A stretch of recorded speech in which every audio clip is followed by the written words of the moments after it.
चाचा बिला क्या हाल है जी? खैरियत? माशाल्लाह आप देख लीजिए कितना ज़बरदस्त है।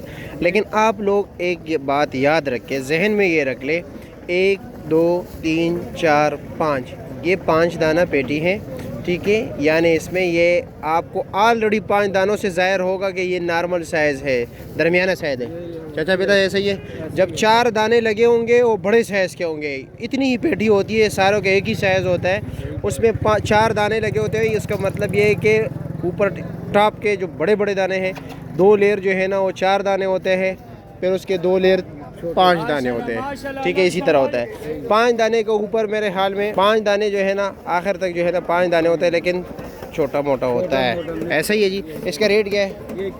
ये 2100 रुपये का है। और फिर 4 दाने वाला 2,500-3,000 का होगा। ऐसे ही है, मुझे नहीं पता, वैसे अंदाज़तन बता रहा हूँ। वेट में ये ज़्यादा होता है। ज़्यादा, हाँ वेट में लाजमी दाने ज़्यादा होंगे तो वेट में ज़्यादा होगा।